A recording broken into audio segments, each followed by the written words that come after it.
So I'm seeing some talk about possibly using a 401k to help fund the purchase of a home. So whether or not this is the correct or right thing to do, I'm not going to discuss because that's something you should talk to a financial advisor about. But I can kind of lay out the facts. So it is possible to use money that you have in a 401k to help fund the down payment for a home purchase. That's a valid reason to pull money out of a 401k.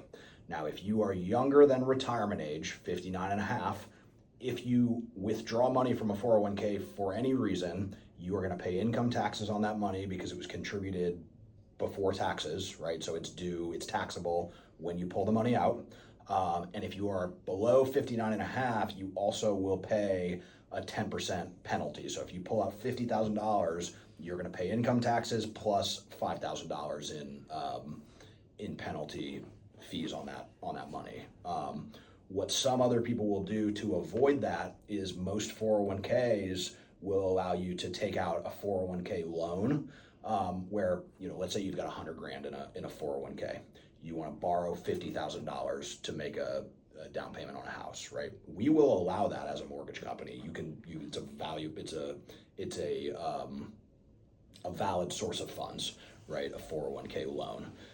You are going to make monthly payments based on that loan back to yourself. So you're going to pay yourself interest on that money that you borrowed from your 401k. Whatever the monthly payment is, it's going to have an interest rate, 4 or 5%, whatever the plan sets it at, and that interest is paid back into your 401k.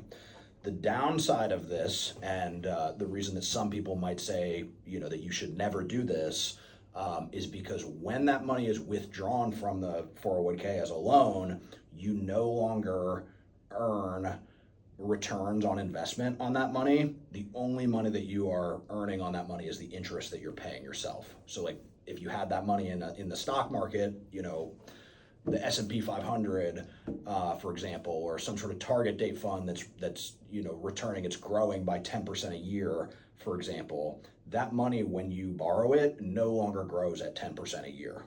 So you lose out potentially, if the market's been great the last several years. If you had done that 10 years ago and you were paying yourself back slowly, you would have lost out on much more money in investment returns than you would have paid yourself back in interest. So that is the reason that some people might say that you shouldn't do this. Whether you should or shouldn't, again, it's like everything that I talk about, it just depends on your personal financial needs. But those are the actual numbers of how this would work if you were to do it.